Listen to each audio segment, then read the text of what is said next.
کہ جس کو دنیا جانتی ہے ابو لہب، کہ جس کا نام تھا حشام، چمکتا ہوا انگارہ، جس کا رنگ اتنا خوبصورت تھا کہ جس کو دنیا کہتی تھی دہتا ہوا انگارہ، چمکتا ہوا انگارہ۔ سوچو کس قدر اس کا حسن ڈانٹے مارا ہوگا، کس قدر اس کا حسن ہوگا، کس قدر اس کی جوانی ہوگی، کس قدر اس کا روب اور دبدبہ ہوگا، مگر جس کے دل میں رب کا ڈر نہیں، فرمایا اس کے بارے میں قرآن نے تبت یدا ابی لہب وتب، کہ ٹوٹ جائے ابو لہب کے دونوں ہاتھ، ٹوٹ جائے۔ حالانکہ خاندان کون سا ہے؟ نبی کا خاندان ہے۔ جوانی ہمارے جیسے 10 ہو چاہے 20 ہو، پھر بھی اکیلا بھاری، خوبصورت سے خوبصورت انسان اس کے حسن کے سامنے مان پڑ جائے، جلی سے جلی، بہادر سے بہادر انسان اس کے سامنے ڈھیر ہو جائے، مگر اللہ کا تقویٰ، اللہ کا ڈر اس کے دل میں نہیں، نبی کی شریعت کو نہیں مانا۔ قرآن نے کیا کہا؟ حافظات تبت یدا ابی لہب وتب، کہ دونوں ہاتھ اس بندے کے ٹوٹ جائیں کہ جس بندے نے میرے پیارے پیغمبر کی توہین کی ہے صلی اللہ علیہ وسلم۔ آؤ وقت یقین کرو بڑی تیزی کے ساتھ بھاگتا ہے، میرا موضوع لمبا ہے، سنو لیکن اپنی ٹائم لیمٹ کے اندر رہتے ہوئے بات کو مکمل کروں گا۔ آؤ ایک وہ بندہ جس کے ہونٹ موٹے، رنگ کالا، اگر وہ غلاموں کی صف میں ہو سب سے کم قیمت اس کی لگے، اگر حسن دیکھو تو شاید کوئی اس کو دیکھنا پسند نہ کرے، اگر وہ بولے کوئی اس کی بات سننا گوارا نہ کرے، کوئی اس کو غلام رکھنا گوارا نہ کرے، کوئی اس کے ساتھ بات کرنی گوارا نہ کرے، مگر اس کے دل میں ایمان ہے، طلب ہے نبی پاک کی اور اللہ کی۔ لوگ کہتے ہیں اے بلال جب یہ تجھے مارتے ہیں اللہ کا نام ہلکا لے لے، ہو سکتا ہے تیرے پر ظلم کم ہو جائے۔ وہ کہتے ہیں اور مجھے یہ نہ کہا کرو کہ ہلکا کہو، بلکہ جتنا میرے اوپر ظلم کرتے ہیں مجھے اتنا زیادہ مزہ۔ پہلی میں نے مثال وہ دی جس کا نام شام، جس کو دنیا بڑے خاندان والا سمجھتی ہے، چودھری سمجھتی ہے، سیٹ سمجھتی ہے، بہت امیر ترین سمجھتی ہے، مگر نبی کا اللہ نے کہا نہیں مانا۔ اللہ کیا کیا؟ اللہ نے کہا بھائی ہے تیرے دونوں ہاتھ ٹوٹ جائے، دوسری طرف آؤ ایک بلال ہے رضی اللہ تعالیٰ عنہ، رنگ کالا ہے، موٹے ہونٹ ہیں، بات کرنے کا سلیقہ نہیں ہے، حبشہ سے آئے ہیں، غلام ہے۔ آؤ میں بتاتا ہوں بات۔ سب سے پہلے اگر کوئی جنت میں جائے گا تو آپ کا میرا پیر جناب محمد صلی اللہ علیہ وسلم جائیں گے، اور انشاءاللہ اللہ کے نبی ضرور ہم جیسے گناہگاروں کی شفاعت بھی کریں گے، انشاءاللہ ہم ہوں گے انشاءاللہ۔ جب نبی پاک اپنی سواری کے اوپر سوار ہوں گے، اس کی مہار سیدنا بلال کے ہاتھ میں ہوگی، سیدنا بلال کے ہاتھ میں ہوگی، اور جب جنت میں جائیں گے نبی پاک سے پہلے بھی حضرت بلال جنت میں داخل ہو جائیں گے۔ اس کو کہتے ہیں کہ کسی عربی کو عربی کے اوپر کوئی فضیلت نہیں، کوئی گورا ہو مت سمجھے کہ میں کالے سے افضل ہوں، کوئی امیر ہو مت سمجھے کہ میں غریب سے افضل ہوں، کوئی اونچی ذات والا ہے مت سمجھے کہ میں نیچی ذات والے سے افضل ہوں۔ ہاں افضل وہ ہے، بڑھنے والا وہ ہے، شان والا وہ ہے، مقام والا وہ ہے کہ جس کے دل میں اللہ کا ڈر ہے۔ تم میں سے عظمت والا وہ کہ جو تقوی والا ہے، تم میں سے عظمت والا ہو جو نبی کا تابعدار ہے، جو نبی کا محب ہے، جو نبی سے محبت کرنے والا ہے۔ ویسے جو مرضی کرتا رہے کہ میں شان والا، میں مقام والا، ہاں ترازو لگے گا، عدالت لگے گی، اس روز مون پڑے گا، پھر تولا جائے گا اعمال کو، اور اس روز پتہ چلے گا عظمت والا کون ہے، شان والا کون ہے، مقام والا کون ہے۔ آؤ دنیا میں دیکھو، جب سکندر دنیا سے گیا، اس نے وصیت کی کہ میرے ہاتھ کفن سے باہر رکھے جائیں، کفن سے، تاکہ لوگوں کو پتہ چلے آدھی دنیا سے زیادہ اس کے اوپر حکومت کرنے والا جب سکندر اعظم دنیا سے زیادہ ہے تو خالی ہاتھ جا رہا ہے۔ اس روز یہ کوئی نہیں، یہ کالا ہے، یہ گورا ہے، یہ امیر ہے، غریب ہے، کوئی نہیں۔ اس روز جب آپ چارپائی پر پڑے ہوں گے، جب آپ نہلانے والے پھٹے کے اوپر پڑے ہوں گے، میں پڑا ہوگا، اس روز اگر کسی چیز کا مرتبہ ہوگا، مقام ہوگا، اس چیز کا ہوگا کہ کون نیک اعمال کرنے والا ہے، کون اللہ سے زیادہ ڈرنے والا ہے۔ اس روز کوئی نہیں کہے گا کہ یہ فضیلت والا ہے، مال والا ہے، پیسے والا ہے، مقام والا ہے، عہدے والا ہے، ایم پی ہے، ایم ایل اے ہے، وزیر اعظم ہے، کچھ بھی ہو۔ اللہ کے نبی نے فرمایا لوگوں یا دیکھو، مگر نہ اسلام نہ ہوتا ہم جیسے غریب کہاں جاتے؟ ہم تو شاید کسی کی مزدوریاں کرتے ہوتے، کسی کی غلامی کرتے، ہو سکتا ہے ہمیں لوگ بوائے کر کے بلاتے۔ یہ نبی کی آمد کا کمال نہیں، یہ ہمیں نبی کا کلمہ پڑھنے کا فائدہ نہیں کہ لوگ ہمیں اگر بلاتے ہیں عزت کے ساتھ بلاتے ہیں، یا میرا آپ کے ساتھ خونی رشتہ تو نہیں، میں آپ کی عزت کرتا ہوں، میری کس وجہ سے؟ یارو یہ وہ رشتہ ہے کہ جو انشاءاللہ میرا ایمان یہ ہے کہ قیامت کی دیواروں تک یہ رشتہ کبھی نہیں ٹوٹتا۔ اور جو لوگ علماء کی قدر کرتے ہیں، عزت کرتے ہیں، عبداللہ ناصر رحمانی بہت بڑے جید آدمی کہتے ہیں کہ جو عالم دین ہے اس کا گوشت بڑا کڑوا ہوتا ہے۔ کیا مطلب؟ کہ جو لوگ علماء کی چغلیاں کرتے ہیں، ایسے ہے نا کہ جیسے اپنے بندہ زندہ بھائی کا، مردہ بھائی کا گوشت کھائے، کہ جو اپنے علماء کی، اپنے خطباء کی، اپنے امام مسجد کی قدر نہیں کرتا، وہ کہتے ہیں اتنی دیر تک اس کو موت نہیں آتی کہ جب تک ذلت رسوائی اپنی آنکھوں سے دیکھ نہیں لیتا۔ یہ مقام اللہ نے کس لیے دیا؟ آؤ میری بات دور نہ کری جائے، فرمایا مقام اس کا ہے، شان اس کی ہے جو اللہ سے ڈرنے والا ہے، جو اللہ کا تابعدار ہے، اس کے رسول کا تابعدار ہے۔ اور تیسرے نمبر فرمایا کہ لوگوں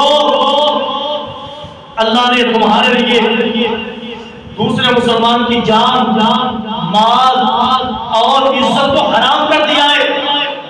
رحم کرتا متعمدہ فجزاؤ جہنم، کہ جو اپنے مسلمان بھائی کو جان بوجھ کے قتل کر دیتا ہے مت خیال کرے۔ فرمایا اللہ تعالیٰ نے ایسے بندے کا ٹھکانہ اپنی جہنم رکھا۔ اور یہ اسلام ہے کہ جس نے تمہیں محفوظ کیا ہے، محفوظ وجہ کیا، سبب کیا؟ میں قاتل جو ہوتا ہے، قاتل، آپ کو پتہ کی بات بتاؤں، میری بات طرف توجہ کرے، جو قاتل ہوتا ہے وہ مقتول کی جائیداد کا وارث نہیں بنتا۔ میری بات تمہیں سمجھ آئی کہ نہیں آئی؟ مثال کے طور پہ باپ ہے، سب سے زیادہ باپ کی وراثت میں حق اس کی اولاد کا ہے۔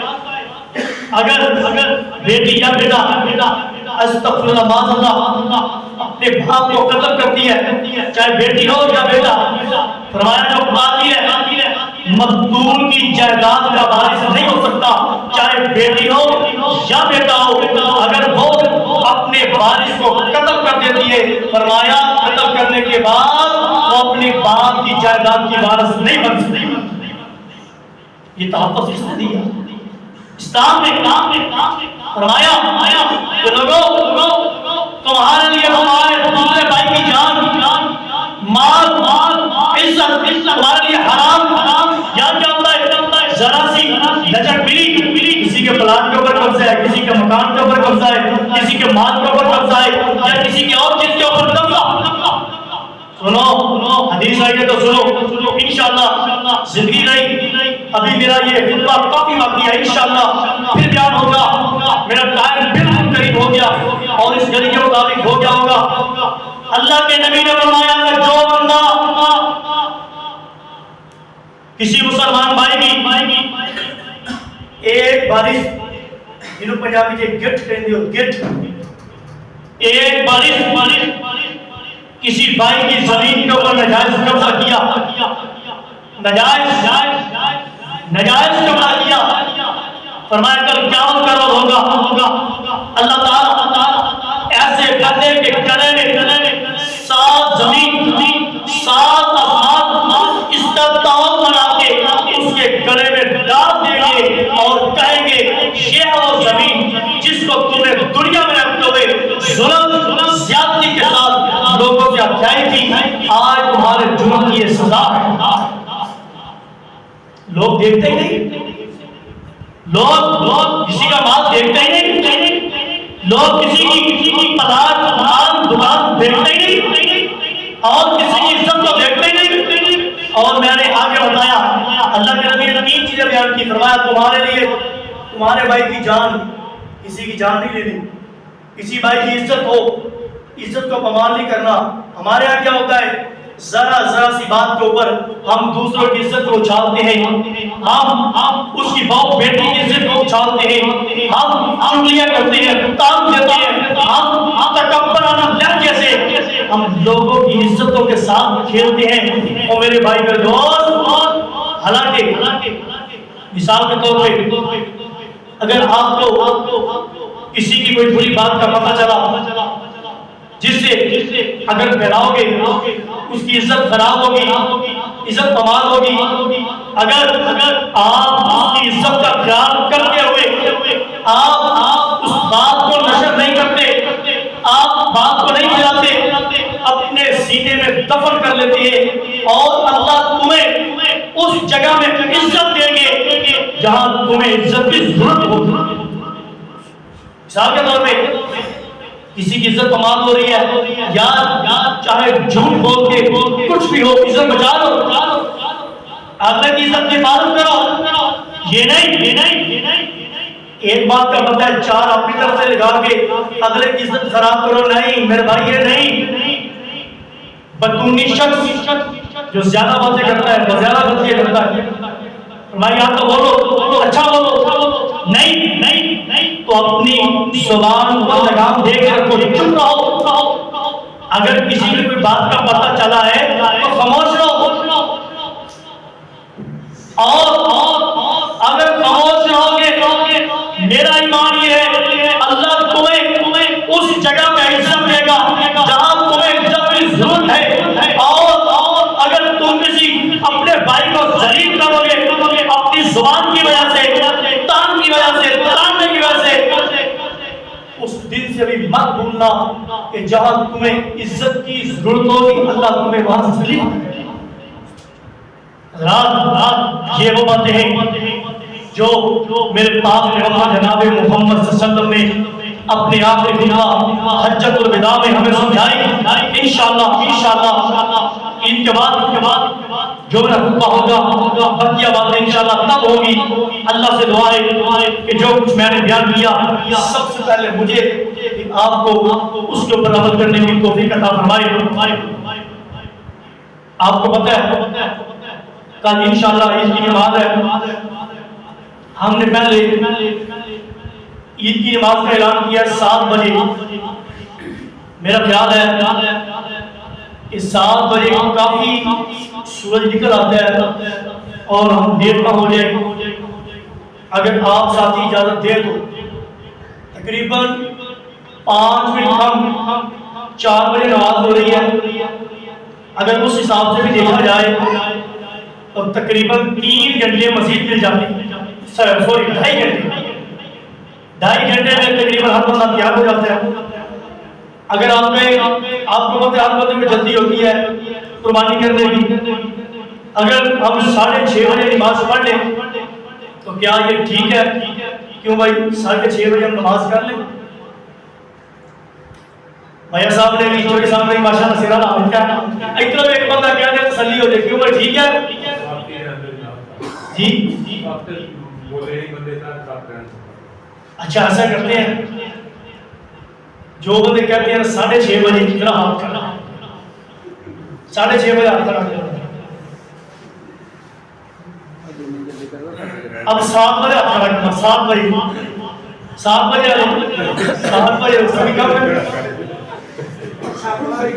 چلیں ٹھیک ہے اللہ کے نبی نے بھی کہا کہ پہلے ایک بار شاورہم فی الامر آپس میں مشورہ کریں کبھی بھی اجتماعی کام ہونا ایک بندہ اپنی مرضی یا اپنی رائے کو پیش نہ کرے حالانکہ میں اعلان کر سکتا تھا آپ نے کون سا انکار کرنا تھا مگر میری عادت یہ ہے کہ میں آپ کی رائے کا بھی احترام کرتا ہوں ماشاءاللہ ہمارے مول صاحب بڑے خوش ہیں انہوں نے بھی 7 بجے کہا تھا ان کی بات بھی پوری ہوتی ہے ٹھیک ہے انشاءاللہ کل 7 بجے انشاءاللہ عید الاضحیٰ کی نماز انشاءاللہ ادا کی جائے گی آپ سے گزارش ہے کہ یاد کم از کم ٹائم سے آئیں آپ سے اتنی میری گزارش ہے کہ 6:30 کم از کم تشریف لے آئیں آدھا گھنٹہ تکبیرات پڑھیں اللہ کے نبی کو بڑی پسند تکبیرات کیوں بھائی انشاءاللہ آؤ گے نا انشاءاللہ آپ سے میں اتنی التماس ہے آپ ٹائم سے تیار ہو 6:30 تک آپ یہاں آ جائیں انشاءاللہ 7 بجے کی اللہ کی توفیق کے خاص کے ساتھ نماز ادا کی جائے گی اللہ سے دعا ہے کہ اللہ ہماری عبادات کو اپنی بارگاہ میں مقبول و منظور فرمائے بات کرنا الحمدللہ رب العالمین